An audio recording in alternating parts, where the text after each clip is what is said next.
I'm going to see Titanic tonight on Broadway, and I am so excited. I've heard such good things about this show. It's the story of Titanic told by Celine Dion as a character, not actually Celine Dion, through Celine Dion's songs. It was off Broadway for a while, and now it's making its Broadway debut. It's in previews right now, so I'm so pumped to get my ass to Manhattan to see it. It's actually been such a treat to get to see more Broadway shows over the last year. I feel like I've seen so many great shows in recent memory. I think my favorite from the last year was probably John Proctor as the villain. And that one really surprised me because I went into it thinking that I maybe wouldn't like it since I'm not a big fan of The Crucible. One time in college, I won lottery tickets to go see The Crucible on Broadway because one of my friends at the time really wanted to go, and so they had me into the lottery as well to up our chances. I ended up winning, and oh my god, it was so goddamn boring.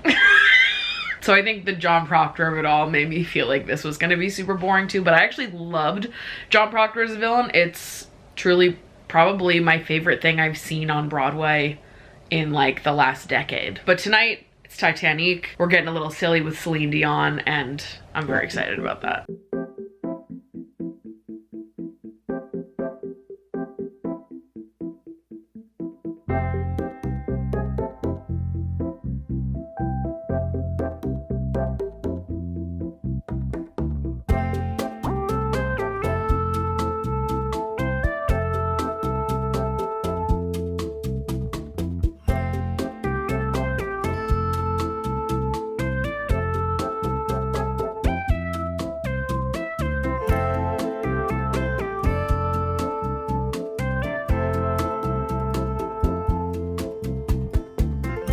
I've been trying to beef up my jewelry collection, branch out a little bit more as someone who tends to wear the same pieces of jewelry every single day. And I just got the cutest earring stack from Ana Luisa, the sponsor of today's video and the home of many of my favorite and most worn jewelry pieces. I got 3 pairs because I have 3 holes, though I do fear that my 3rd hole is close to closing up, if not already closed up, which isn't the worst thing because whoever did my 3rd hole really didn't do a good job of placing it in comparison to my 1st and 2nd, but that's on me for getting my 3rd holes at Claire's.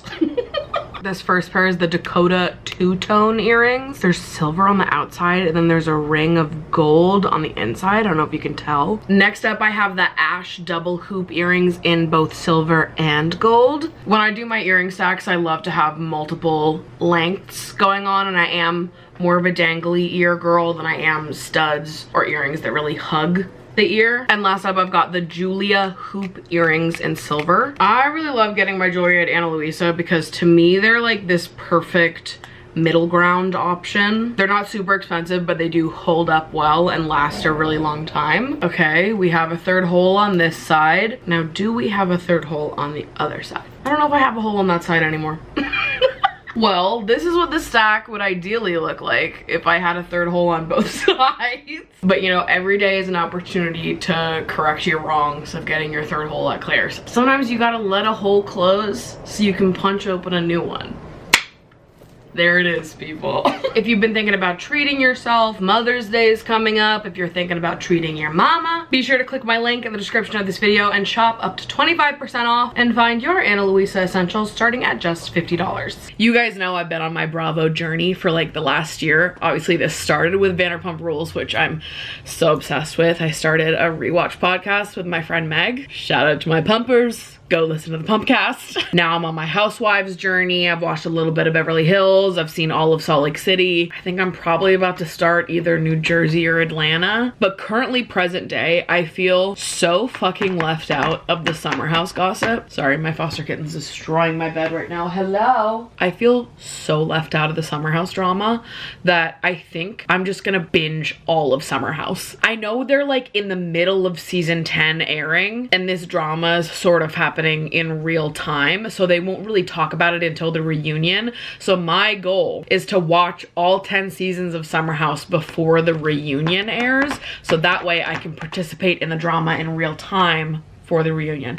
Hey, how about we don't do that, Zippy? No, she's trying to escape me. You ruined my bed and then you want to run away. How about we don't scratch Mommy's bed, okay? foster mommy, not actual mommy. So I've started this journey. I've binged all of season 1 of Summer House literally in a day. And the only reflection I have upon watching season 1 of Summer House is just that it's so fucking painful to watch someone beg to be loved by someone who actively doesn't want them for long enough that they actually end up together because they were the only person that actually put up with the bullshit. You see this often, and people convince themselves this is some kind of love story. We went through all these ups and downs, it was tumultuous, there was so much back and forth, but in the end, we found each other. We got married. And it's like the leaps and bounds and journeys, marathons you're going on to twist this story into being romantic. Like, have you considered that you're just the only person that allowed that kind of behavior? You stuck around and yes anded this loser's behavior for so long when nobody else his own age would do it. Because who wants that? I just sometimes, you know, when you just get a sniff and you're like, I can tell this person values being chosen by a man over most other things. And I fear that it's kind of obvious in season 1 that that is Amanda's vibe. Look at everything that she puts up with Kyle. That man literally hates her. Every weekend, he's like, no, I don't want you. And then the following day, he's like, oh, but come over though, because I want to fuck you. And for some reason, she does it. She's like, yeah, totally, I'll come over. I fully like you, but I'm going to minimize myself and my wants and my needs until they're basically nothing at all. Like, don't worry about me. I really like you, but you don't want to be with me. That's fine. I'll just be here, making myself completely available until one day you decide to change your mind. What? And like, I get it, it's a rite of passage in your early 20s. Everyone at some point in their life shrinks themselves for someone that they're hooking up with or dating or whatever. You live and you learn. But it actually physically pains my body watching these early seasons, knowing that she ends up marrying him, and then now knowing the current drama. I'm just like, it's too much. It's too much, and I fear it was obvious that this was her character at season 1, but what do I know? This is the sacrifice I make for the cats. My bed did not look like this mere weeks ago. Zip has just destroyed it. So if anyone has any advice for how to fix that before my next fosters get here, let me know. I never make coffees at home, but I have so much stuff left over from the home cafe that I'm just trying to use it all up. Honestly, I feel like I've primed my taste palette at this point, where I like the coffees and matchas that I make at home better than the coffees and matchas I get out and about. Who'd have thunk? Who would have thunk that we would be here on this day in this life? I love doing the home cafes because it's such an easy way to host. And also, I've been thinking a lot about how to bring friendship rituals back into my life. Obviously, when I was going to trivia every Wednesday, that was like a ritual where every Wednesday I knew I was gonna hang out with a bunch of my friends. Not everyone came every single week, but it was like a standing plan. If you want to come to trivia, a group will be there on Wednesday nights. Come if you want to, don't come if you don't. There was enough of us going regularly that there was always a group of people that were gonna be there. And I think the competitive nature, like being a part of a team, helps with that, because people feel like they need to go or they are working towards some greater goal. I don't know. I think about this a lot because I really want to bring back in standing plans to my life where every week at the same time there is a plan that people can come to. But I've found as the like host friend that sometimes you need to figure out what the secret sauce is to make people feel like they have to come, or else it ends up being a thing where it's like, I'm here every week. That's the standing plan, is that I'm here and I make plans for myself every Thursday night. Like, in order to make it a group thing where it's like a group of people comes together at the same time every week, there has to be like a certain magical sauce, a certain something. And I think with trivia, it's like the team aspect, the competitive aspect. And I'm trying to figure out what else I can bring into my life, what other standing ritual I could have. I think we started toying with the idea of movie club, but nobody ever came. It's mostly just me and Jordan. And so maybe I just keep going and I keep trying to push movie club until we find the right group of people that want to go see a movie and get drinks after every Thursday. Like it seems crazy to be like, that's such a hard sell, having a great time at the same time every week.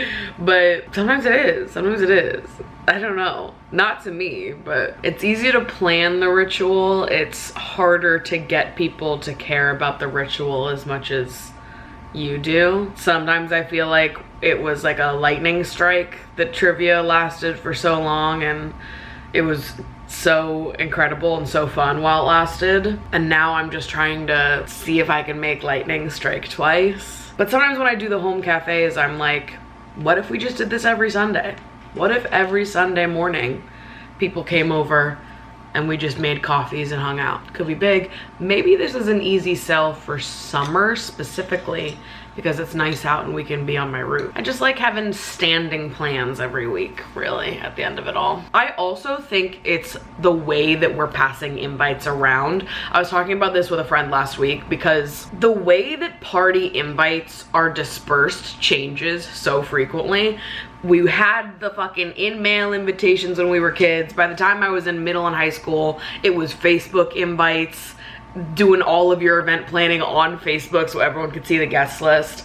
And then I feel like maybe that's what we did in college. I really don't remember how we dispersed invites in college. Maybe it was still Facebook. And then there was kind of like a gap era where there was nothing, and now it's Partyful. Everyone's doing party invites on Partyful, which I myself have been using. I feel like it's just easy when you're planning something and inviting loads of people to just have it all in one place, and you have all the RSVPs right there organized. You can see, you can send messages to everyone all in one blast. Like, it's just convenient as a hoster. But I fear that apps like Partyful make it feel so less personal to the point where people don't feel like they have to show up, which you don't ever have to show up, but you know what I'm saying. Slash, they don't even have to RSVP. The amount of times I plan things and people just straight up don't RSVP, I feel like that must be because Partyful invites feel so impersonal. And if you're trying to create a ritual, I think it needs to feel personal. So I think I'm going to come up in my head with what I want the new ritual to be, what the ritual I'm pitching for the summer is. Maybe it'll be an every Sunday home cafe. Who knows? But I think I'm gonna try to make handmade invitations for everyone that I'm inviting to the ritual to see if that changes things. I don't know. I do feel like at some point it needs to become digital because it's just easier if it's like week to week, everyone's like, okay, I'll be here, okay, I won't be here. I don't know. Solutions? Anyone have thoughts on this? Trying to figure out how to get the people gathered in a way that's exciting and easy and that people actually want to show up for ritualistically without it being like a team sport. Home cafe, but it's also an art club. See, then I started spiraling out with all these ideas and I'm like, who's paying for it? Who's paying for it? Because I have a bad habit of spending a lot of money that I don't have on hosting because I just want it to be special for other people. I have a very bad habit of doing that and I need to not do that. So let's not even go down the art club path because I see exactly how much money that's gonna cost me specifically because I know how I am.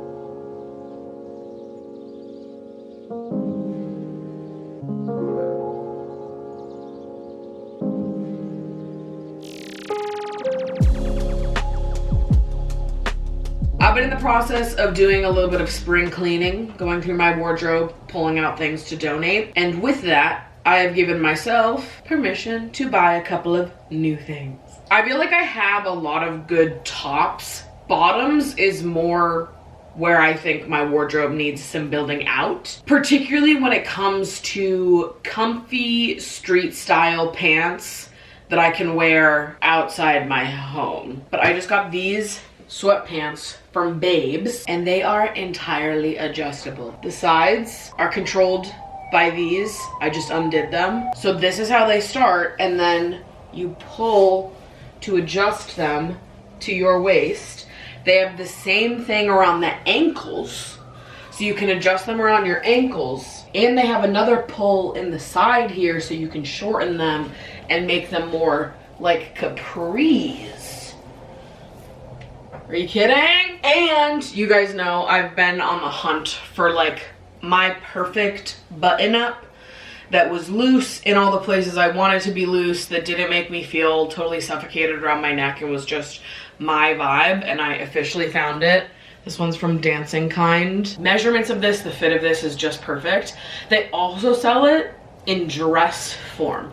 Not my vibe, but probably some of your vibes. If you're into that silhouette, if you're into that look, Dancing Kind makes a damn good shirt. I have a very exciting package to open. I literally ordered this in like July or August of last year. I've been waiting for this package for so long. Honestly, I've probably talked about this before because I've been so excited about this since I bought it. It is a wall phone. A wall phone, bitch! But it's a Bluetooth wall phone, so it connects to my cell phone and it will ring on my fucking wall phone if I'm in the apartment. How awesome is that? To have like a landline phone, but it's just your cell phone. And I can answer it on my cell phone like normal, or I can sit on the couch with my fucking landline and chit chat. Ta-da! I'm so excited. I went with a red model. They have a couple different models, some wall mounts, some not, but I wanted mine on the wall. I need to like write down everybody's phone numbers. I want to have a phone book that I can put right next to the phone, so I don't necessarily have to use my cell phone. Obviously it's connected to my cell phone, but I can go on here and be like, doo, doo, doo, doo. I only know my fucking parents' phone numbers. Hey, what's going on? Let me call my mom and we'll see if it works.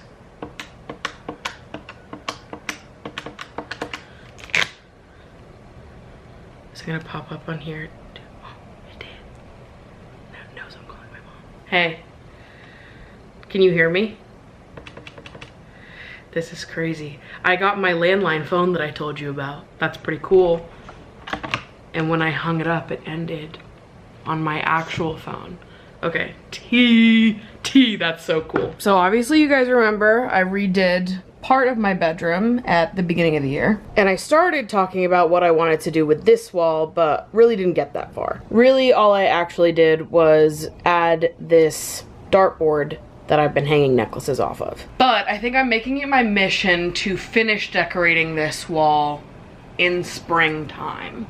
I don't think this is gonna be an April project. I feel like this will probably be a May, maybe into June project, but I don't really want to put a shelf on that wall the same way I have a shelf behind me, but I also want it to be functional and to have some storage. So my idea right now is to add magazine display racks underneath my TV, because I have a subscription to the New Yorker and New York Mag, and I have a lot of magazines that are beginning to pile up. I just started these subscriptions at the beginning of the year, and I kind of need somewhere to display the magazines / preserve them until I do like a crafts night or something and invite people over and we can cut up the magazines, or, you know, once they're done being read and all that. So that would give me a place to both store and display the magazines, since so many of them have beautiful covers. Then over top, I was reminded the other day about how the MTA does like a yearly sale of subway signs, and I don't think it's happening anytime soon, but in my search to kind of figure this out, I also found a shop online that makes replicas of various MTA signs.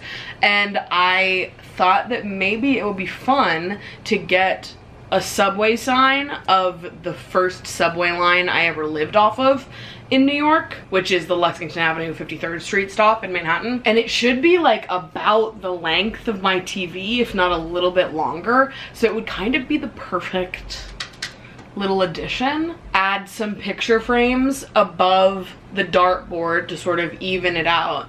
And then the only thing I'd need to find is then something else to put on this side of the TV near the neon sign, maybe some like vertical display case of some kind that I can put more knickknacks on, since I am kind of a knickknack queen these days. But I think the subway sign and the magazine display could add a lot. And then once I do that, I can check back in and see how we're feeling and what else needs to be added. I feel like adding mini steps by mini steps is gonna be the best path forward here. So stay tuned on that.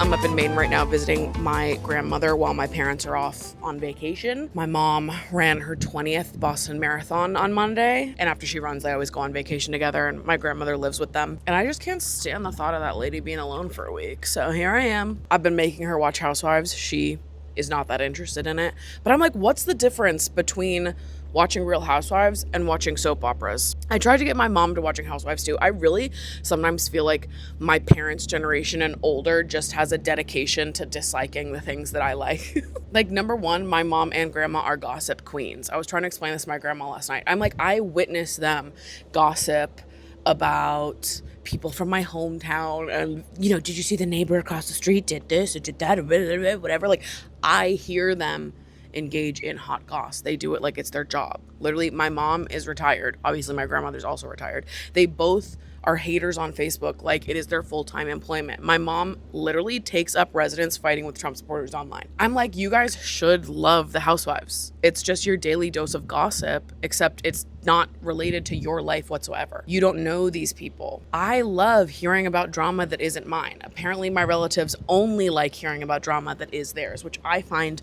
very confusing. But I'm not ready to give up yet. I just feel like I can convert more people into being Bravoholics. So we'll see. Who knows? Don't stop believing in me. I'm making great strides on Summer House right now, just so everyone knows. I've watched seasons 1 through 5, and now I'm watching season 1 of Winter House because I just want to watch everything in order. And for the record, I do not fucking understand why anyone said that Hannah Berner got a bad edit in season 5 / why the audience didn't like her. It's actually unbelievable to me that anybody said that about Hannah after watching season 5. Like, did you all have your eyes closed, or are you guys just more Kyle Cook pilled than I thought you were? I don't really understand. Watch season 5, episode 4 of Summer House, specifically that dinner table scene, which to me is where everything really kicks off and is like a good summary of what the conflict is and does become. And I feel like if you watch that scene and walk away from it thinking that Hannah Berner is the villain and Kyle is not, I actually don't. I don't know what to say to you, actually. To non-Summer House watchers, this is essentially what happens. All these housemates are sitting at dinner. They rent a house for the summer together. Summer House season 5 is filmed during COVID, so they've all been living together, stuck in this house for weeks at this point. And they're having some roommate issues with people not cleaning up after themselves as much as they should. Very normal, very standard roommate conflict. Should be able to be solved pretty fucking easily. But I get it. Things are tense. It's COVID. You're on top of each other. You're getting a little stir crazy. You're getting more pissed off at your roommates easier than normal because you have no separation from them whatsoever. I get it. Okay. Kyle starts this conversation about people needing to clean up more. And he, in the back of his head, is thinking about Hannah because he thinks that Hannah has not been cleaning up as much as she should.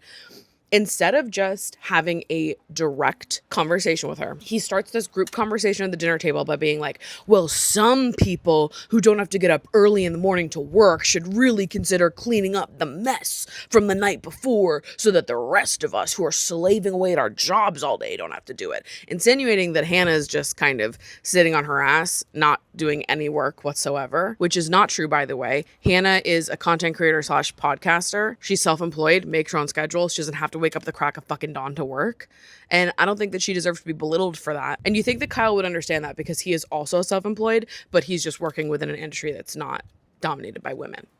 There, I said it. Then, in an attempt to sort of de-escalate the situation, Hannah starts to make a joke about like, oh, I get it, Kyle. Are you jealous that I get to sleep however late I want? It's very clear that Hannah is being sarcastic, that it's just not that serious, and that she's trying to sort of lighten the mood because of how intensely Kyle is taking this whole thing. And he hears the word jealous and just starts crashing the fuck out on her. It gets so personal. It escalates so quickly. He starts taking jabs at how Hannah's single and she's never been in a real relationship, as Kyle likes to call it, which is really rich coming from him, who is like president of Bozoville, USA. And we've spent 5 seasons watching what a fucking bozo he is in his relationship. He's cheated on Amanda multiple times. They're now somehow fucking engaged. That's a mistake. I know that they end up getting divorced. It's not shocking. From season 1, it was so clear that him and Amanda should not have been together. You guys know my thoughts on that. And when Kyle starts fighting dirty with Hannah, she starts fighting dirty back. Something about me is that I will never be mad at bitches for being bitches back. Don't be mad at Hannah because she is a better bitch than you. This is exactly what I said about Stassi Schroeder and Vanderpump Rules. Hannah says some rude things back about Amanda and Kyle's relationship. Were some of the things she said blatantly fucking rude? Yeah. Was some of it a little over the line considering she's close friends with Amanda? For sure. Do I think that Kyle Cook deserves to be spoken to like that? Yes, I do. And then there's, of course, the stuff with Luke, the other house member that Hannah was loosely involved with last season. And then this season, she comes back to the house and he has brought another girl that he has been talking to live in the house. And he and Hannah are kind of unresolved and she doesn't know where they stand. And he is a really confusing communicator, and he will, knowing the history that they have and how frequently they've been in communication, the kind of emotionally complex relationship that the two of them will have, will be like, I love you. You mean so much to me, but I don't know. And I just can't do all that, whatever. He is not clearly communicated with Hannah even fucking once. And everyone keeps getting mad at Hannah for not seeing that Luke is such a player, which I get it. I understand when your friend is just like totally blinded to the fact that they are being played by someone and how irritating that is. That would still never make Hannah a villain. And Amanda spends so much of the season like really trying to reckon with Hannah and make her see what everyone else sees about Luke and how they're just not right for each other. And ultimately, I think that's a situation of like right message, wrong messenger,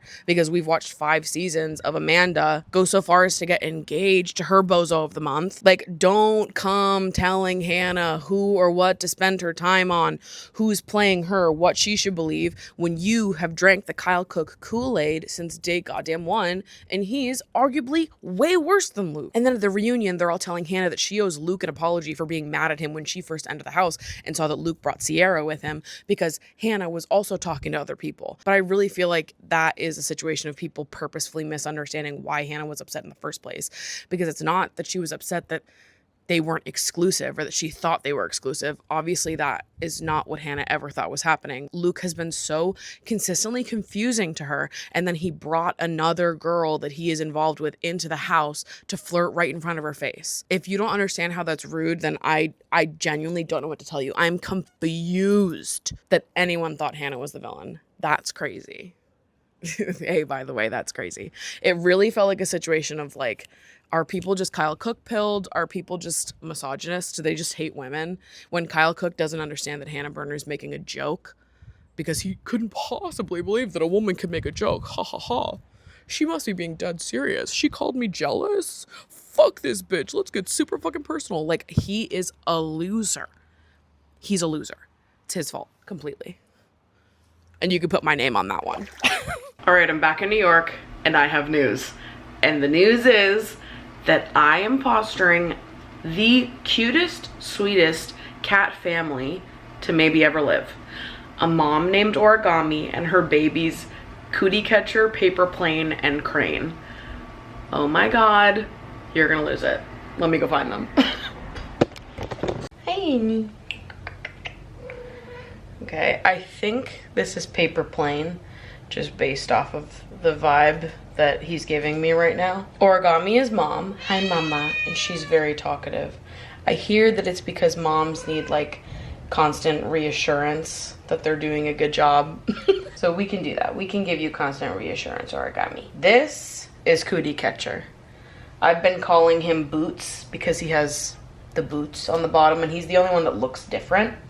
The other 2 kittens look pretty much identical to me, but one's a boy and one's a girl, so I can only tell them apart by looking at their buttholes. But Paper Plane seems to like me a little bit more, so I assume this is Paper Plane because of how he's acting. They are so tiny and so cute. Hello. Hello, Crane. Look at this one. This is Paper Plane. Say hello. Say hello, Paper Plane. Just looking for an escape. Okay, goodbye. I feel like I'm living in a cat cafe right now, and it's incredible. I actually have to watch where I walk because they're usually right underneath me at any given moment. And now they're nursing. I just like It's gonna make me cry. Mom is being so good. You're such a good mom, Origami. You are beautiful, Mom. Look at how pretty she is.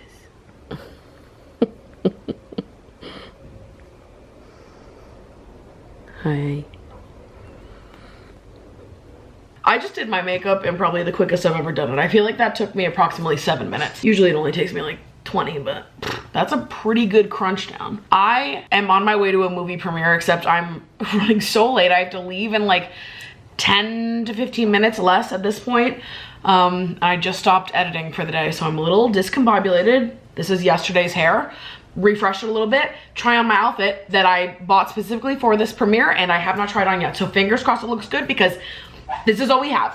And of course, now that I'm stressed out about all of this, I have nervous poops on setting, which is, I just don't have time for this. I simply do not have time for anxious poops right now. Sometimes I wanna get it all else done. I go to Maine for 1 week and I'm like, God, I have so many hours in the day when I'm here. But really, now that I'm back in New York and I can see things clearly, the reason why it feels like there's more time in the day when I am not inside my house is because when I'm not inside my house, there's so many tasks that I can't do. It's like, oh, I don't have to like do dishes or go grocery shopping or do any of the various household tasks that would plague me on a day-to-day. Like suddenly I get all the time back. Like, yeah, bitch, because you're essentially on vacation. Even if you're visiting your parents' house, it's like, you're not doing shit there.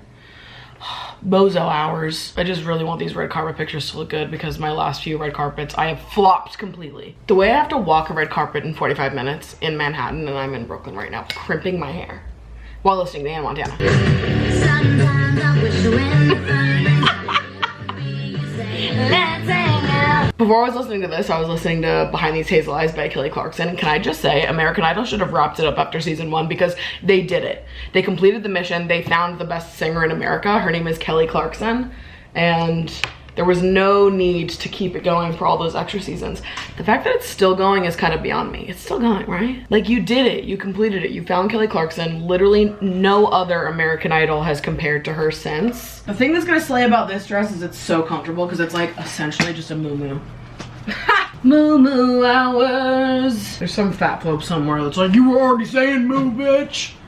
And to that, you know what? What the hell, sure. Okay, I've got 2 belt options. I've got this big red belt or this brown belt. Low-key, I'm leaning brown, but let's take a look in the mirror, because this is also going to depend on what shoe I wear. If the red, maybe I wear my cowboy boots, the red ones, of course, or if I go brown, I do my black boots. Okay, belt 1. I kind of feel like it's giving WWE, so I might pass on this. Yeah, this is much better.